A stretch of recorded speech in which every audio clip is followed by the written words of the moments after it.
Hi everybody, how's everyone doing? I'm doing really good. I'm loving the sunshine. I'm really excited that summer is just around the corner.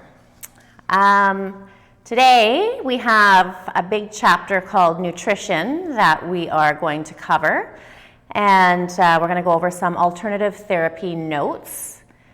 You guys have some handouts that Anna sent to you in your folders, the nutrition chart handout. And you guys got your body review for the final exam. Make sure you have that study package. And you guys should have already finished or completed your laser and your Botox quizzes. Okay, so those should be complete in your folders. Awesome. I think we've got, how many people do we have on? 5? Only 5 people, Amir? So far? Nice. I miss everybody. Okay. So you guys can follow along. If you have your chapter, turn to your nutrition chapter. If you just want to read along with me, that's fine too. It is quite a large chapter, so I'm going to be elaborating a lot. So if you guys can, it would be great if you could read along with me. Maybe do some highlighting and making notes along the way. Okay? Good.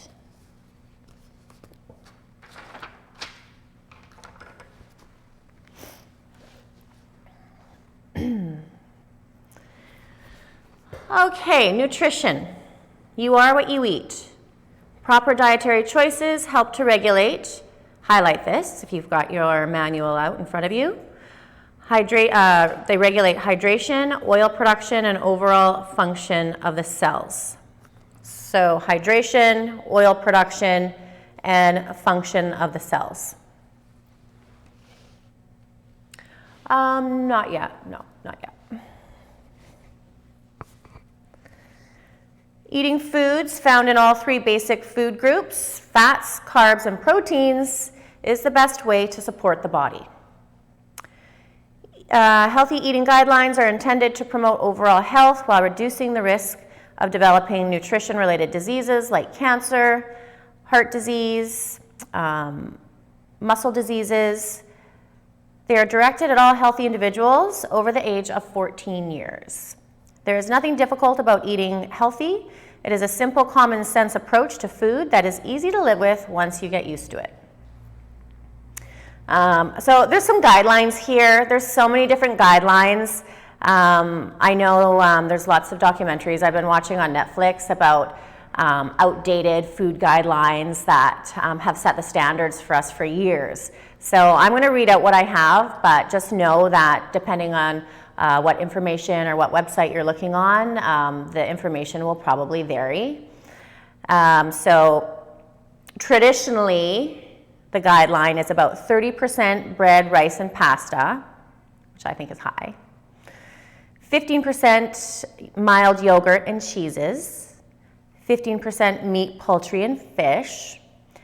You're allowed 10% processed foods, and then 30% fruit and veg. Okay? What are antioxidants and benefits of antioxidants? Antioxidants are substances or nutrients in our foods which can prevent or slow the oxidative damage to our body. So what is oxidative damage? It's damage done by oxygen molecules. Okay, remember, free radicals are unstable oxygen molecules that are missing an electron. All oxygen molecules have 2 electrons. So when one's damaged from UV rays, from smoking, from drinking and drugs, poor diet, lack of sleep, stress, whatever it is, those cells break down, and you can feed the body with antioxidants. So oxidative damage is a natural aging process. Basically, our bodies deteriorate over time naturally because of free radicals in the body. So the body itself creates free radicals as well. You need to know that antioxidants are called free radical scavengers, and hence prevent and repair damage done by free radicals. Health problems such as heart disease, muscular degeneration, diabetes, cancer, etc. are all contributed by oxidative damage. Okay, And of course, we know that if you can have at least 4 to 5 healthy servings of fruit and veg every day, that seems like a lot. That's why people juice. It's a lot easier to get all that fruit and veg into the body through juicing than eating it. So if you are trying to prevent disease and stay healthy, then juicing is a great way to do that. It's a great way to get all that nutrients into the body without stuffing yourself. But you can reduce the risk of stroke by 25% just by eating fruit and veg every day.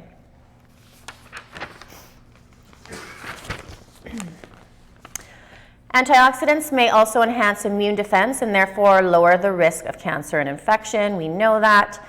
In your manual, you guys, you can see, if you're following along, you can see the diagram. You can see what the antioxidants look like, what the oxygen molecules look like.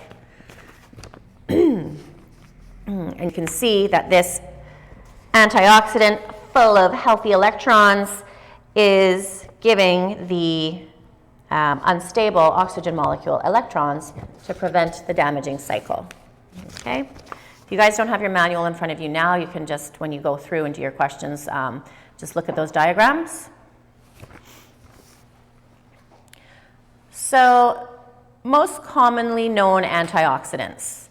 So basically, you just need to know where antioxidants come from. And again, we know they come from bright fruits, dark green leafy vegetables, vegetables that have vitamin A and carotenoids, that contain vitamin C and vitamin E, that contain selenium, shellfish, fish, red meat, grains, eggs, garlic, chicken, everything we eat that's organic has antioxidants in it.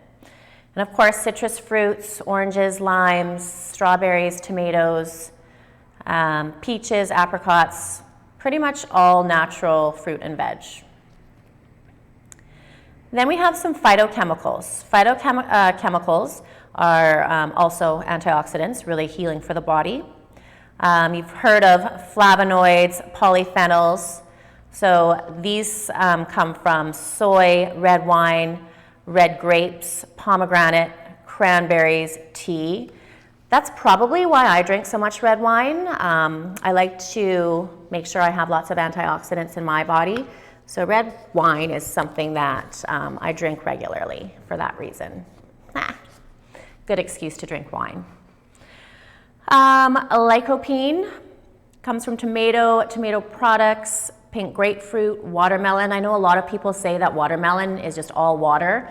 It's not very nutrient dense, which is a total lie. Watermelon is amazing, and it has lycopene, which is great for you. Lycopene fights cancer.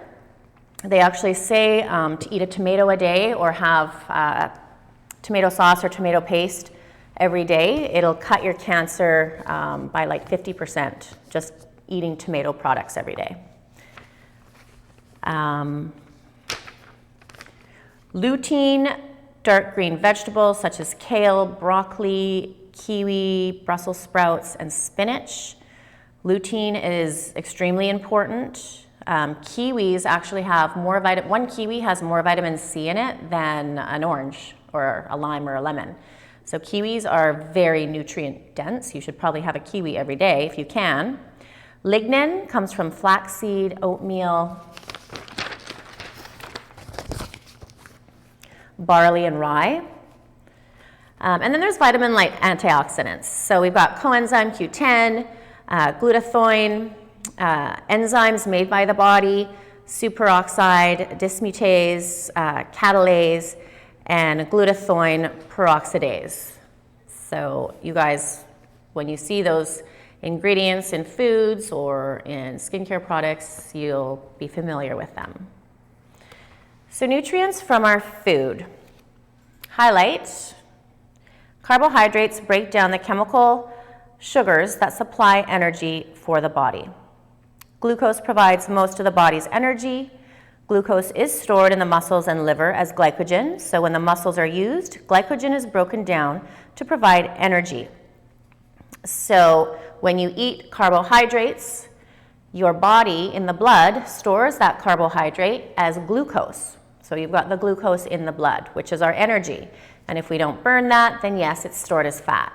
But if you're working out and you're using energy, then your muscles need quick energy. So your muscles are going to take the glucose from the bloodstream and store it as glycogen. So glycogen is what you need for quick energy. So you know when you've been working out and you've missed 1 or 2 months, and then you work out again and you expect things to be like they were before, and they're not. It feels like you're carrying bricks on your feet. That's because your muscles have stopped storing the glycogen because you've stopped using them, basically. So you want to stay active and you want to keep those muscles storing glycogen, so they're using that glucose. So it essentially is being burned as energy and not stored as fat. There are 3 basic types of carbohydrates: simple sugars, starches, and fiber. So you need to know, so the main carbohydrates are sugar. So table sugar, that white table sugar that we use all the time. Fructose, that comes from fruit. So you do have to be careful about the types of fruit or how much fruit you do eat on a daily basis, because it is sugar. So you have to make sure that if you're eating a lot, you have to burn it. If you're storing fuel, you need to burn the fuel. And then lactose is also a sugar. Lactose is found in milk. There's a lot of sugar in milk. Starches, a white, odorless, complex carbohydrate found in vegetables and grains. And then fiber, which is necessary for proper digestion, made from a carbohydrate called cellulose. So this is not digested by humans, and it's responsible for pushing waste out of the colon. Fiber is extremely important to incorporate into your diet every day. You want to clean the colon, you want to clean the intestines. A lot of food and starchy foods and animal products, animal skin, if you like to eat chicken skin, I know that sounds gross, but a lot of people do eat that. Sorry, Amir. It gets stuck in the intestinal walls. And when you have a layer of mucus or product or starch or whatever it is stuck against your intestinal walls, your intestines can't absorb nutrients. So the foods that you're eating aren't getting absorbed properly. So in order to push all that through, you need fiber. So you should be taking or eating some form of fiber every day to push all that food through the intestines so you have a healthy colon. Okay. Proteins. Proteins are chains of amino acid molecules which are used by every cell of the body. So yes, you need to know that proteins are chains of amino acids. Okay? Proteins are used in the duplication of DNA. Proteins are needed to make muscle tissue, blood, enzymes, keratin, collagen. And the body needs 22 different amino acids. The body produces 14 of the 22, but needs to get the other 8 from food. The other 8 amino acids are called essential amino acids. Okay? Dietary sources of protein come from fish, eggs, dairy products, and beans. Protein deficiencies cause anemia, low resistance to infection, and organ impairment. Okay.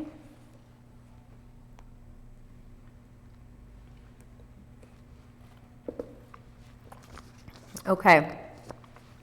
Fats. Fats help nutrient absorption, nerve transmission, and maintain cell membrane integrity. So now you've heard a lot of press about fats and how good they are. MTC oil, olive oil, coconut oil, all of these oils are extremely good. Avocado oil, eating avocados. It's so good for the integrity of the cell membrane. Nerve transmission, all of that is going to work better and function better if you have a good amount of fats in your diet. Nuts, all sorts of nuts are really good. Again, you have to make sure that whatever you're intaking, you're burning, otherwise it could be stored as fat, but you always want to make sure you have a healthy amount of fats. Especially if you're in school and you're studying a lot, you need to have that healthy nerve transmission. Now, fats are not all created equally. Some fats promote our health positively, while some increase our risk of heart disease. The key is to replace bad fats with good fats in our diet. Okay, so the bad fats. Saturated fats and trans fats. Saturated fats raise total blood cholesterol as well as LDL cholesterol. So you need to know that LDL cholesterol is the bad cholesterol. Saturated fats are mainly found in animal products such as meat, dairy, eggs, and seafood. Some plant foods are also high in saturated fats such as coconut, palm, and palm kernel oil. If you do have high cholesterol, then you should stay away from red meats or products that are high in saturated fats. Saturated fats are fine for you in moderation, but you don't want to overdo it. Now, trans fats are a little different. Trans fats are invented by scientists to begin the hydrogenation process. So to hydrogenate liquid means to synthetically create and modify a liquid oil to withstand a longer shelf life, okay? As a result, trans fatty acids are formed, and trans fatty acids are toxic. They are commonly found in commercially packaged foods, fried food, French fries, fast food chains, snack foods. Microwave popcorn is the worst. Vegetable shortening, hard stick margarine. So you guys have noticed now when you buy chips or you go to a restaurant, they claim that it's trans fat free or zero trans fats. Everyone's quite aware of trans fats now, and they try to avoid them and stay away from them, but there still are lots of packaged foods, imported foods that we have in our grocery stores that have trans fats.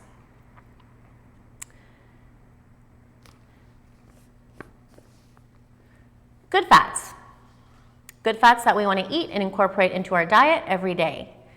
Monounsaturated fats. So monounsaturated fats lower your cholesterol and LDL. So they lower the LDL and increase the HDL. So HDL cholesterol is good. We need HDL cholesterol for a lot of things. We need HDL cholesterol in our blood to synthesize vitamin D. So basically, your cholesterol in your blood reacts with direct sunlight and creates vitamin D in the body. Yes, you can intake vitamin D as a supplement as well, but of course it's better to get it naturally. Nuts, canola, and olive oils are high in monounsaturated fats.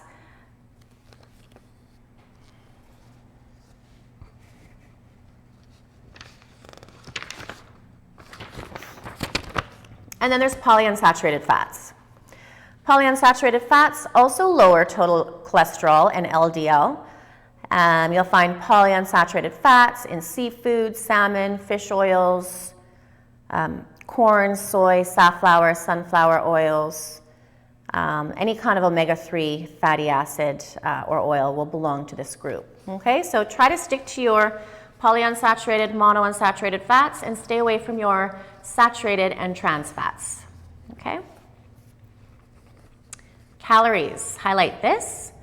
Calories fuel the body by making energy available for work. A gram of fat has 9 calories, while a gram of carbohydrate or a gram of protein has 4 calories.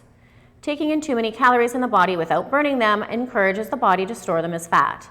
It takes about 3,500 extra calories for the body to store 1 pound of fat. Calories can come from fat, carbohydrates, and proteins. So 3,500 extra calories, that's a lot. If you think about, say, an average diet for a woman, it should consist of, say, 2,000 calories. So if you're eating 2,000 calories, and that's not if you're trying to lose weight, that's just an average healthy diet. If you're eating 2,000 calories a day, and by the end of the week you've accumulated 3,500 extra calories, then you could potentially gain a pound a week. It's a lot harder to lose weight, but all you have to do, again, it's not about eating carrot sticks every day, it's about decreasing your caloric intake. So if you can decrease your diet by 500 calories per day, then at the end of the week, you should probably lose a pound. But all you need to do is take out 500 calories. Minerals. Minerals act as a catalyst and are required for the many reactions of the cells and the body. Some of the important minerals found in the body are called macrominerals, which include calcium, magnesium, phosphorus, potassium, sodium, as well as chlorine and sulfur. So you do need to know that calcium is required for the formation and maintenance of teeth and bones. Magnesium required for energy release and protein synthesis. Phosphorus present in DNA and involved in energy release. Potassium required for energy use, water balance, and muscular movement. Sodium moves carbon dioxide and regulates water levels. Trace minerals. Trace minerals are required in small quantities. So you need to remember these for your test, your nutrition test. Trace minerals include iron, iodine, zinc, copper, chromium, fluoride, selenium, aluminum. And then we have our fat-soluble and water-soluble vitamins. So fat-soluble vitamins are stored in the liver and adipose tissues. So you have to be careful in taking fat-soluble vitamins because they're stored in the body and they're not excreted. If you are storing too many of this certain type of vitamin, then it becomes toxic, okay? So water-soluble vitamins are excreted through the urine when not needed by the body, so they're safer. If you take too much of it, like vitamin C, it's just excreted through the urine. Your urine is bright orange or yellow. So you need to know that fat-soluble vitamins are called micronutrients. A, D, E, and K. So 4 of them. Vitamin A is stored in the liver as needed. You can find vitamin A in colorful vegetables like carrots, spinach, oranges, veggies, fish oil, whole milk. Vitamin A is necessary for proper night vision, maintenance of epithelial tissues. It helps with free radical damage in the body, helps with immune cells, helps prevent cancer, and it helps prevent cracked lips as well. Vitamin D, the skin synthesizes vitamin D from cholesterol, which we just talked about, when exposed to sunlight. Also enables the body to absorb and use calcium needed for proper bone development. When lacking vitamin D, osteoporosis may develop. Psoriasis appears to be linked to lack of vitamin D. We don't know for sure what triggers psoriasis, but vitamin D is a consideration. Vitamin E, primary antioxidant protecting the body from free radicals, found in veggies, oils, seeds, avocados, egg yolks, butter, and green leafy vegetables. Vitamin K is responsible for the synthesis of necessary blood coagulation, so blood clotting. It can be used topically to diminish spider veins or capillaries, so vitamin K is more readily being used in skincare creams for that reason. Water-soluble vitamins. So that was the fat-soluble vitamins. These are the water-soluble vitamins. Fat-soluble vitamins stored in the liver and adipose tissue can be toxic if you take too much. Water-soluble vitamins are known as macronutrients, and there's only 2 of them, B and C. They don't stay in the body very long, and they're excreted through urine. So we've got thiamine, which is B1, helps remove CO2 from the body. Riboflavin, B2, manufactures various amino acids in aids in tissue repair. Riboflavin can also help with eczema, acne, and skin ulcers. If you are deficient in this vitamin, it can lead to dryness of the skin and cracks at the corners of the mouth. Niacin, which is vitamin B3, aids in the release of energy from carbohydrates and is required for the manufacturing of steroids and red blood cells. B5, pantothenic acid, assists in rapid healing of the skin and the prevention of premature aging and wrinkles. We like that.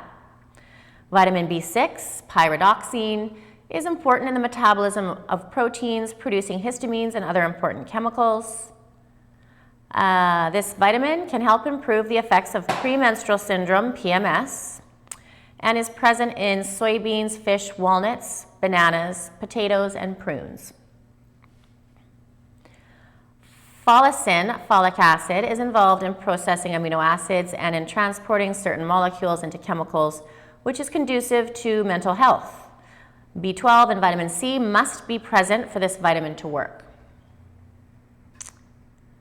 You can find this vitamin in asparagus, cantaloupe, sweet potato, and green peas. Vitamin B12, cobalamin, assists with DNA synthesis in conjunction with proper red blood vessel formation by the bone marrow. Biotin is produced in the intestinal tract by microbes, so good bacteria, and is present in milk, liver, and other organ meats.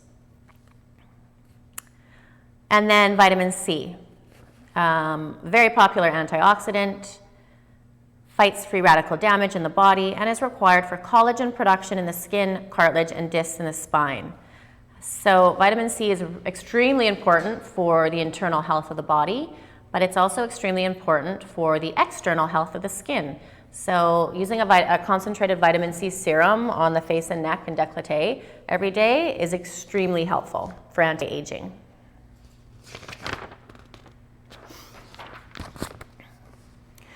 Be smart, understand your food labels. Grocery shopping and reading labels are a delight for some and a real headache for others. Regardless of how you feel about them, determining whether a particular food product fits into your healthy diet plan has become easier. So now labels are listing macronutrients, fat, proteins, carbohydrates, and fiber. Food labels may also indicate vitamins and mineral content. This provides good information to help a consumer determine if a particular food products meet his or her nutritional needs. So what is on a food label? Food labels are designed to help consumers make healthy food choices. In 1990, the Nutrition Labeling and Education Act went into effect.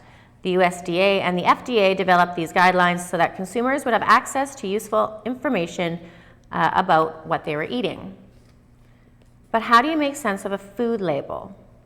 According to the Nutrition Labeling and Education Act, all packaged food must contain the following information: common name of the product, name and address of the product's manufacturer, net contents in terms of weight, measure, or count, and ingredient list and nutrition facts.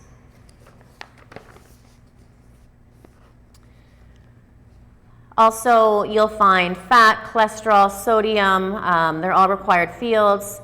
Other nutrients like potassium, vitamin K are optional, not required, but you'll find that most nutrients and minerals will be listed on labels now because the consumers demand it. So you will need to know this on your test, so highlight this. 1 gram of fat is equal to 9 calories. 1 gram of protein equal to 4 calories. 1 gram of carbohydrate, 4 calories. And 1 gram of alcohol, 7 calories. Okay?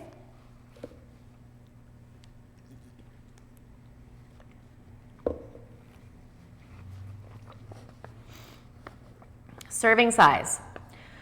Serving sizes are standardized to make for easier comparison among similar food items. They are expressed in both common household and metric measures. It is always important to pay attention to a serving size. For instance, a serving of chocolate chip cookies is typically 2 pieces. Hence, if you eat 4 pieces, you will need to double the amount of nutrition content listed on the label. So calories, KCL. Calories provide a measure of how much energy you obtain after eating a portion of food. It is always important to find out the total calories. Many consumers are surprised to find that a fat-free product is not necessarily low in calories. Similarly, a sugar-free product is not always low in calories or low in fat. Nutrients listed: total fat, saturated fats, cholesterol, total carbohydrates, including fiber and added sugars, protein, vitamin A and C, Calcium and iron are also required on the label. Other nutrients are optional and may be listed at the discretion of the manufacturer.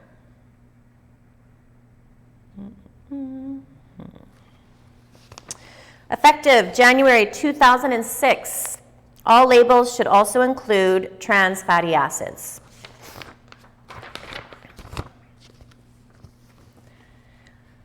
So percent daily values. Percent daily values provide an estimate of the percent of a nutrient from one serving in a typical 2,000 cal diet.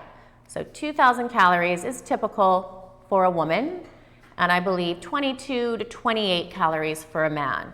And this is excluding people that work out or people that are dieting or people that are on specific diets. This is just general. So if you are concerned about your weight and you want to lose weight, when you're looking at your food labels, you want to make sure you're looking at the calories and fat. If you have heart disease or high blood pressure, you want to look at fat, saturated fat, trans fat, cholesterol, and sodium. If you have diabetes, you should pay attention to the amount of carbohydrates and sugar added to your food. I want you guys to go through and read through serving size shockers. They're kind of funny. I'll go through the first one with you. Pardon me. Chip alert. Potato chips have roughly 160 calories.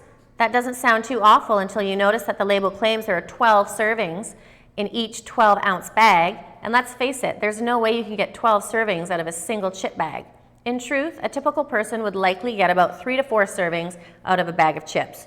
And if you did have a quarter of the bag, you'd be swallowing 480 calories and 30 grams of fat. Eat a third of the bag and those numbers jump to 640 calories and 40 grams of fat. Yikes. Caution, diet-friendly chips are not immune to portion disorders. So these are kind of funny. I guess I'll read them. They're funny. Pizza warning. It seems that it would be safe to assume that a personal pan-sized pizza is meant for, well, a person. According to nutritional labels, though many of those small circles of cheesy goodness are meant for 3 people, for example, Pizza Hut claims there are 3 servings in their personal pan pizzas, and DiGiorno's says there are 3 servings in their small frozen ones. Even healthier pizzas, like those made by Heaven's Bistro, have the same unfortunate portion problems. The bottom line is you can't just assume that a small frozen or fast food pizza pie is 1 serving. Always check nutritional info to make sure. Popcorn panic. Can you go through a bag of microwave popcorn in one sitting? That's what we thought. Even when you eat good for you popcorn like Jolly Time 94% FF healthy popcorn, the calories add up quickly. Eat an entire 2.5 serving bag by yourself and you'll take in 250 calories and over 57 carbs. Go for the less healthy popcorn options and the numbers can be much higher. For example, a bag of Orville Redenbacher's Ultimate Butter Microwave Popcorn contains 480 calories and about 33 grams of fat.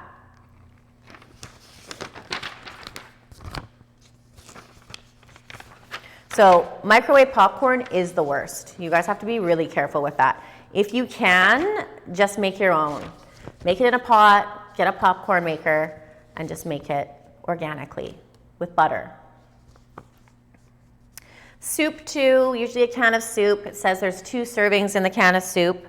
We're gonna probably have that entire can to ourselves. So we're having double the calories. Same with ice cream, same with pasta. You just have to be really careful with your portion sizes. If you love pasta and you love pasta sauce, try shirataki noodles. I actually bought a bunch of shirataki noodles the other day. Really low in calories, and it still gives you the satisfaction of eating pasta if you crave carbs like I do. Top 10 nutrition myths. Sugar causes diabetes. No, sugar does not cause diabetes. It's a misconception. If you have diabetes, you do not need to watch your sugar intake. You need to watch your carbohydrate intake. Diabetes is caused from too many carbohydrates and not enough exercise. So if you're really lethargic and you're not burning the calories that you're intaking, you're going to be more susceptible to developing diabetes. So you have to move. Just move. Move 30 minutes a day. Walk to school, walk home, walk to the bus, just walk everywhere if you're not exercising on a daily basis. That's all you need to do. Another myth is that all fats are bad. Well, no, we just talked about this. There's good fats and there's bad fats. So yeah, stay away from saturated fats or limit your daily intake of saturated fats. Stay away from trans fats altogether. And incorporate good fats, monounsaturated, polyunsaturated fats that are good for our body. Our body can process that type of fat and expel it and feed our cells with nutrients. Brown sugar is better than white sugar. Do you guys agree with that? Have you guys cooked with brown sugar or used brown sugar in your coffee versus white sugar?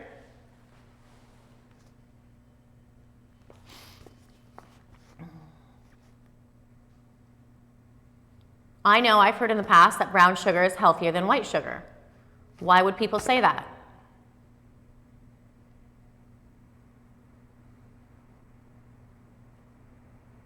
Oh wait, you guys can respond now. You guys can kind of be more interactive. Also, have you heard that brown eggs are healthier than white eggs? I've heard that. Why are brown eggs healthier than white eggs? They're both coming from a chicken. So there are some myths. So all brown sugar is, and brown sugar, yes, tastes way better than white sugar. I prefer brown sugar because it tastes better, but it's not better for you. If you get raw cane sugar has a brown color to it. That's not brown sugar. Yes, raw cane sugar is better than granulated white sugar. But brown sugar is white sugar with added molasses. So brown sugar is still white sugar. They say it's healthier for you because of the molasses. Molasses has naturally occurring minerals in it. Yeah, so brown sugar is just as bad for you as white sugar. It just tastes better. Okay, if you're gonna eat sugar, eat raw cane sugar. Okay? Why brown egg better? Why are brown eggs better? That's a myth. Exactly, they're not. Brown eggs come from brown feathered hens, and white eggs come from white feathered hens. There's no difference in nutritional value.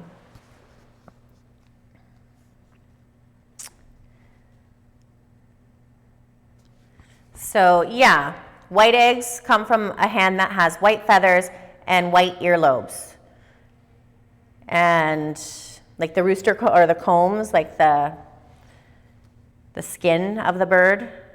And then brown eggs just come from hens that have reddy brown feathers and red earlobes. So there is no difference. Another myth. Avoid seafood to lower your blood cholesterol. Cholesterol found in seafood and other meats has little effect on blood cholesterol in most people, but yes, if you already have high cholesterol or high blood pressure, then you are advised to stay away from those foods. But those foods generally don't cause this issue. The issue goes a lot deeper into strain and stress on your arteries. Avoid carbohydrates to lose weight. The key message that many low-carb diets convey is that carbohydrates promote insulin production, which in turn results in weight gain. Therefore, by reducing carbohydrates, we will lose weight. That is not true. Many low-carb diets actually do not provide sufficient carbohydrates to your body. Therefore, your body will begin to burn stored carbohydrates, so it'll begin to burn that glycogen for energy that we were talking about. When your body starts burning glycogen, water is released. Therefore, the drastic initial drop of weight at the beginning is mostly the water that you lose as a result of burning glycogen. The truth is, in addition to losing water drastically at the beginning, these low-carb diets are often calorie restricted. Followers only eat an average of 1,000 to 1,400 calories a day, compared to an average intake of 1,800 to 2,200. To lose 1 pound a week, you only need to eat 500 calories less per day. So we talked about that. So yeah, if you want to lose 1 pound per week, lessen your caloric intake by 500 calories per day, okay? It doesn't just have to be from carbohydrates, it can be from any source. Another myth, avoid nuts as they are fattening. Yes, nuts are very fattening, but they're very good for you. It's a natural source of fat that bathes our cells. Now, try to eat healthy fats in place of bad fats. So don't eat a Snickers bar or a Mars bar and then go and eat an avocado. Not yet. Thank you. Obviously, our bodies can process and absorb natural sources of fat, but if you're eating processed foods, our body doesn't know how to deal with it as good or process it or absorb it or eliminate it. So it becomes a toxin in the body, and then our free radicals start forming, and then again, that's when we start developing diseases and things like that. Eating for two is necessary during pregnancy. Unfortunately, pregnancy is not the ice cream free-for-all we all want it to be. It is generally recommended that pregnant women increase their daily intake by 100 calories in the first trimester, 300 in the second, and third. So extra snacks and eating before bed is not a good idea. Maybe have a little bit of fruit or a little bit of milk. That's all you really need.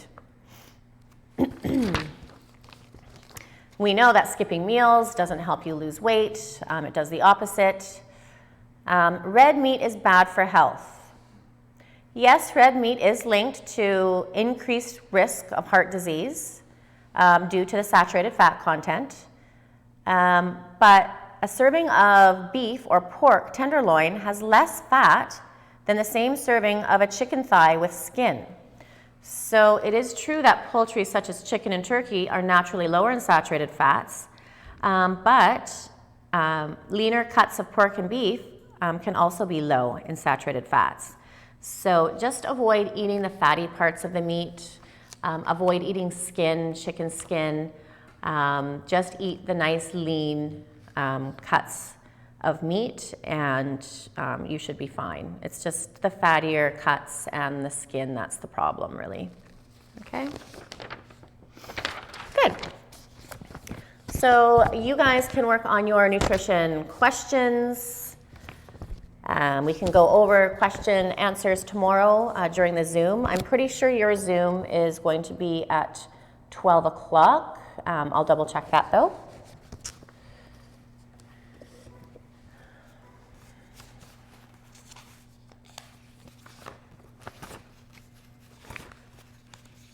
Okay, so Anna has added into your folders a nutrition chart. So we're going to pull up the nutrition chart. Amir's going to pull up the nutrition chart. Yeah, there we go. So you guys have these in your folder. So this is an assignment that's due in the next week or two. I mean, you're graduating soon, so let's just say we want to complete this by next week, end of next week. So what you need to do, and this is important, this is like a project, it's out of 100 marks. You're going to start mapping what you eat and drink for 7 days, okay? So Monday, breakfast, snack, lunch, snack, dinner, snack, water.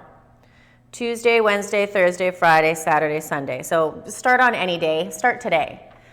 Don't lie and tell me you're eating carrot sticks and drinking 5 gallons of water every day. I want to know if you're eating pasta, ice cream, popcorn, drinking wine, drinking beer, everything. And then we're going to analyze it. And then we're going to analyze it. So there is a special equation that we can use that tells us if our fat intake is a healthy fat intake or unhealthy fat intake. So based on your caloric intake, you should be intaking a certain amount of fat. And I'm going to tell you about that equation in a minute here. But the whole point of this is for us to be aware of our caloric intake and fat intake, okay? So there is a app that you can get on your phone. I keep doing it. Sorry. I know, popcorn's okay if you make it organically. Having butter, just regular whole butter, is fine. You just want to stay away from margarines and processed foods and things like that. So start this today, and we're going to go through and I'm going to show you the equation that is going to help you. So everyone should be roughly between 1,600 and 2,000 calories. If you work out and you're extremely active, then that can go up to 2,200 to 2,400 calories.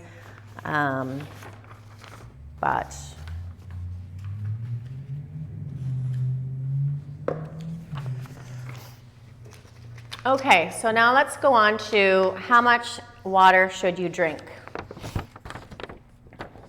How much water should you drink? Divide your body weight by 2, then divide that by 8. And 8 is representing 8 ounces, 1 cup of water. So the total is how many 8-ounce glasses, 1 8-ounce glass is 1 cup of H2O you should drink per day. So example, if you're 160 pounds, you divide that by 2, which is 80, and then you divide that by 8, which is 10. So if you're 160 pounds, you should have minimum 10 cups of water a day. Okay, so that's just kind of a fun equation that you can use. Make sure you're drinking enough water.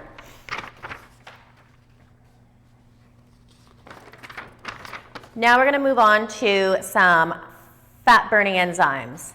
Everyone wants to lose weight and be fit, and summer's coming, so if you want to incorporate these fat-burning foods into your diet, they can help with the elimination of fat in your cells. So pineapple is a great one because pineapple is an enzyme. It breaks down carbohydrates, fats, and proteins. Same with papaya. Papaya is hugely enzymatic. It breaks down food and helps with digestion. So you should be having pineapple and papaya a couple times a week if you can. I know that it's not in season all the time, most of the time, so frozen is great too. Frozen pineapple, frozen papaya, throw it in the blender, make a smoothie, it's great. Mango, honey, bananas. I know everyone thinks bananas and avocados full of fat, they make you fat. No, they don't. They actually help you burn fat. Kefir, sauerkraut. I tried eating sauerkraut the other day. I know it's really good for you, but I just don't like it. Kimchi, I don't mind kimchi. Miso, great. Kiwis, amazing. And ginger. Of course, you should always incorporate a lot of ginger and a lot of garlic into your diet. I know, this quarantine is not helping any of us with our diets. This is the worst time to be doing this chapter. Oh well. We're all going to come out of this 5 to 10 pounds heavier, so at least we'll be doing it together. We can all lose weight together after this. Okay. Now I want to show you the equation. So say you have a 2,000 calorie daily intake. You may eat between 44 and 78 grams of fat per day. Okay, and you get that? Yes, that's the one. Awesome. So normally, Amir's bringing up all my notes. Normally I'd be handwriting this on the whiteboard for you, so it is handwritten, slightly messy, but Hopefully you can understand it. Just read the upper portion here in this upper paragraph. 2,000 calories per day, you may eat between 44 and 78 grams of fat. So how do we get that? 2,000 times 0.35 divided by 9 equals 78 grams. Now, if you're eating too much fat, it's going to be bad for your arteries and your heart. If you're not eating enough, it's not good for your cells. So you want to be in that healthy range of fat, okay? So basically, 20%, multiply your total caloric intake. Say your caloric intake is 1,400 or 1,600. You multiply that by 0.20, 20%, or 0.35, 35%. If you're trying to lose weight, multiply it by 0.20. If you're just maintaining a healthy weight, then multiply it by 0.35 or 35%, okay? And that's going to give you the proper amount of fat. Now, what I find with diets is people are limiting their caloric intake too much. They're not taking in enough calories, but their fat intake is way higher, and that's not good. You want to make sure that your calories are balanced with the proper fat intake, and you want to make sure that you are eating enough calories and not just fat or sugar, okay? So these are the equations I expect everyone to do with their nutrition charts. So on these nutrition charts, I need to see calories per day and fat per day. So how can you find that? Go onto any app, any fitness app. I'm going to write down the fitness app I use. It's called MyFitnessPal.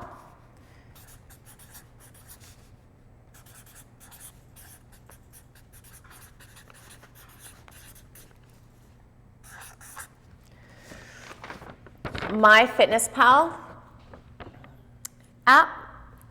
Yep, that's the one.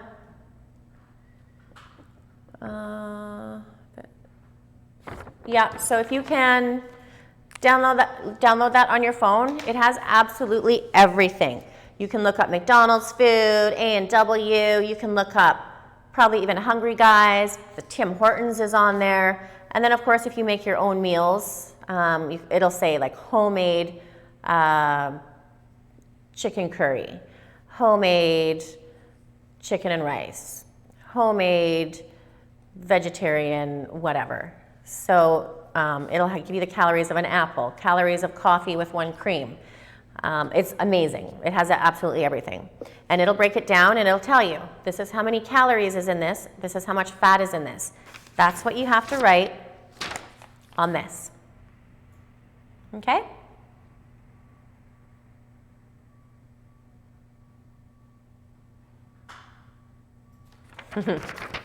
Yes, we will do it together.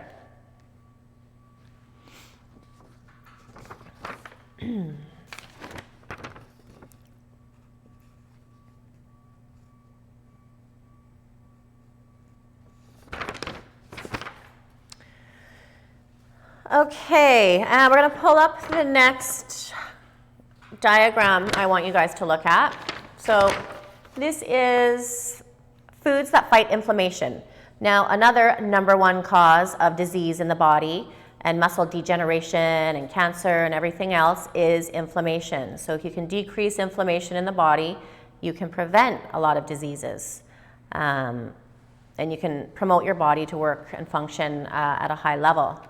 So foods that help with inflammation. Tomatoes, we talked about tomatoes. Eat them as much as you can. Strawberries, blueberries, oranges, and cherries. And again, guys, a lot of these fruits aren't in season, so buy them frozen. They still contain all their antioxidants, sometimes higher amounts of antioxidants because they're frozen right at their peak, right at the peak time when they're the ripest. So frozen berries, all of that, amazing. Nuts, almonds, walnuts, and other nuts. Olive oil, drizzle it on everything. Leafy greens, spinach, kale, collards, and more. Salmon, mackerel, tuna, sardines. And stay away from pop, soda, fried food, refined carbs, lard, and processed meats as much as you can. Okay?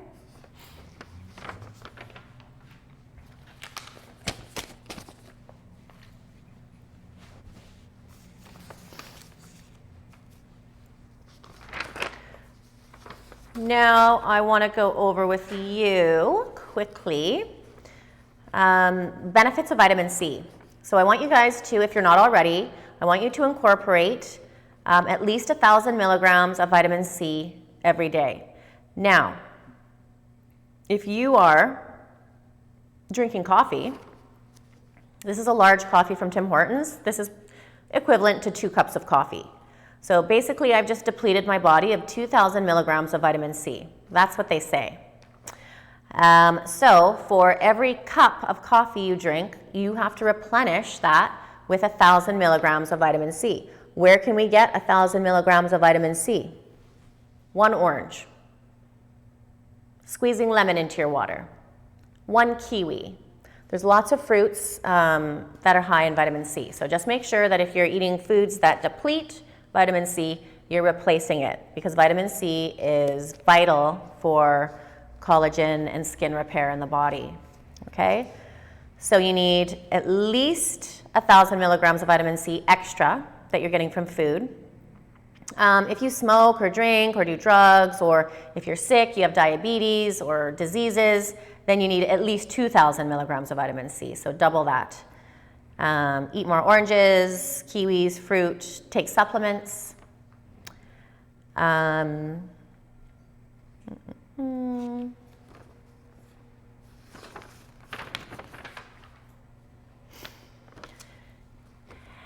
the benefits of drinking water.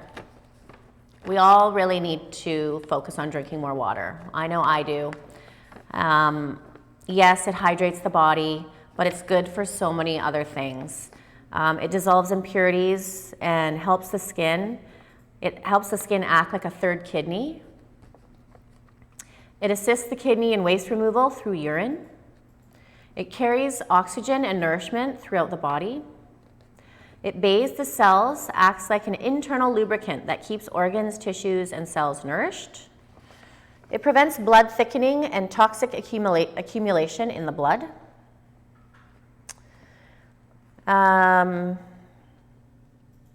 Keeps our body temperature stable, regulates cholesterol levels, makes up 80% of body tissues, prevents kidney stones, cancer, breast, colon, urinary tract cancer, joint diseases, inflammation in the cartilage. So if you've got stiff joints or arthritis, it's going to help with that. And the different types of waters. So ideally, you want to drink pure spring water. Spring water from a natural spring, from the glaciers. If you can do that, you have a full amount of healthy minerals and natural ozone. I know I've talked about this with a few of you, the best water to get, water I get, and I think I learned this from Shari, actually. I know Shari drinks tons of water, and she told me that the 7-Eleven water, like the generic 7-Eleven water, has actually is high alkaline, one of the higher alkaline waters that you can get. So that's good to know. You want to stay away from distilled water. Distilled water is stripped of all its minerals and ozone. It's not recommended for daily consumption, but it's good for a lot of other things. Distilled water is great for maybe putting in your steamer when you're doing a facial, because there's no minerals. It's not going to build up on the element and cause residue on the skin. And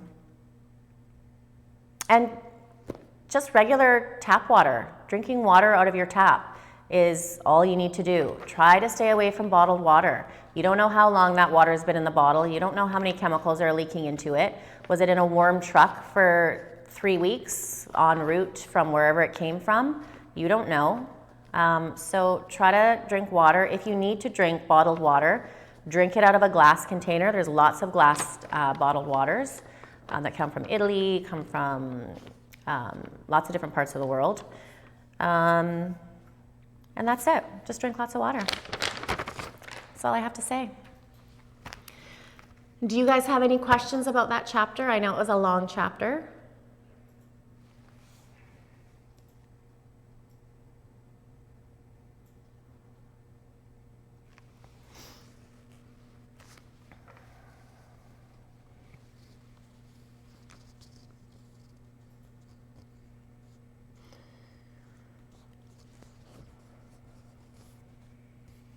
Yeah, exactly.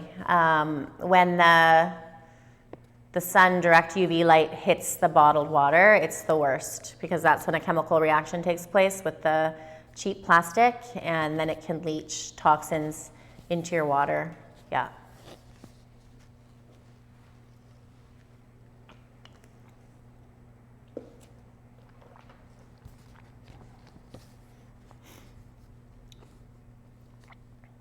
Okay, guys, just make sure you work on your questions, finish your questions. Make sure your laser and your Botox quizzes are complete, and make sure you're working on your final body, final package for your exam. And we're going to just go through alternative therapies now, okay? So alternative therapies is the study of all the different therapies that were kind of at the end of your manual, okay? So hold on a second.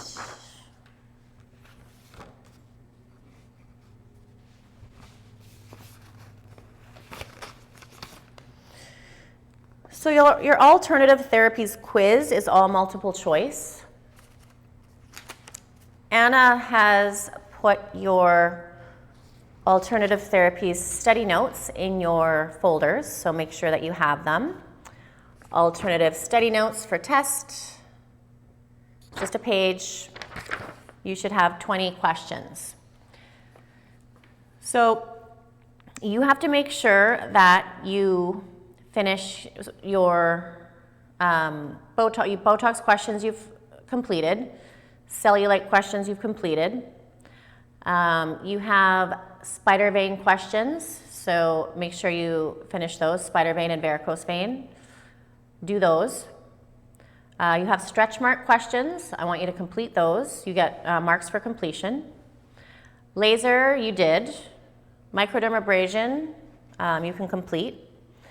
So basically your alternative therapies test is just a combination of random questions from Botox, cellulite, veins, stretch marks, microdermabrasion, laser,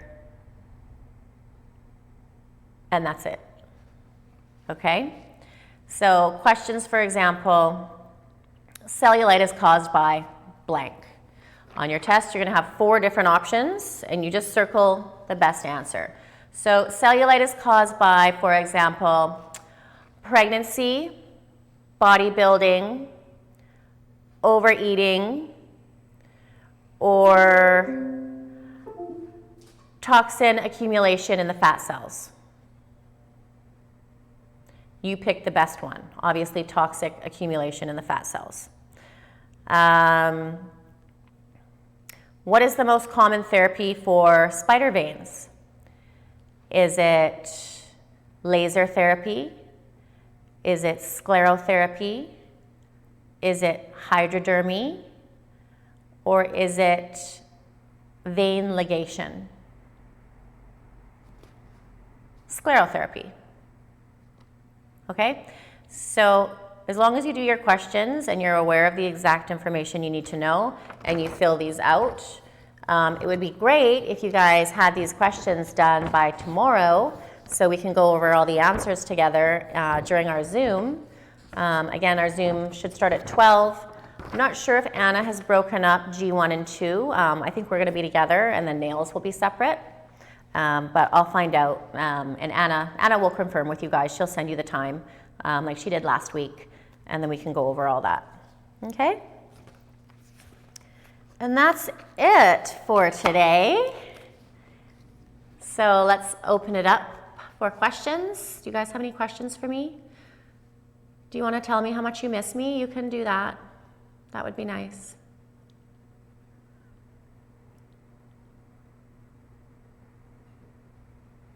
I love water too.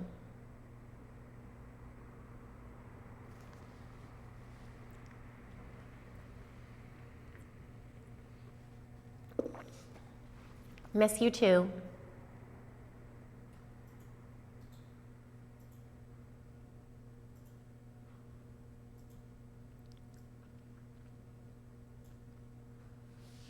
Any other questions, guys, before we wrap this up?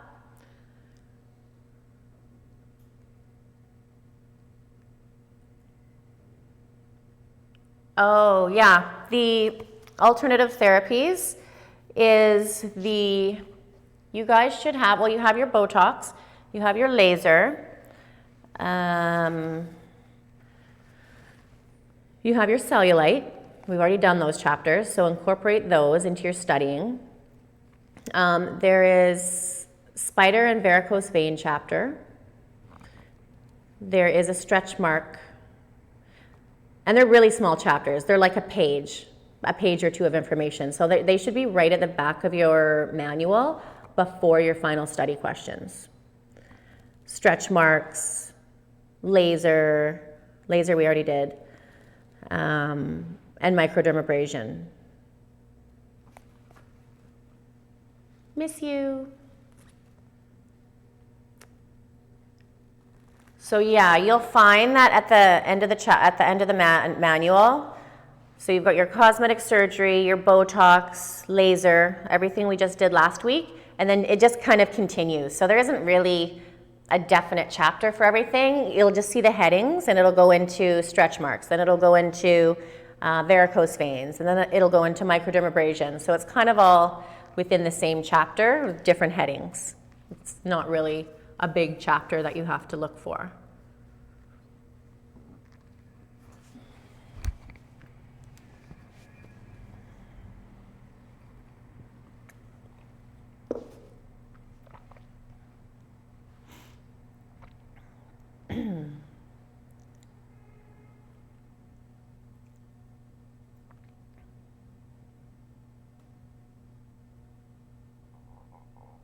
Okay, guys.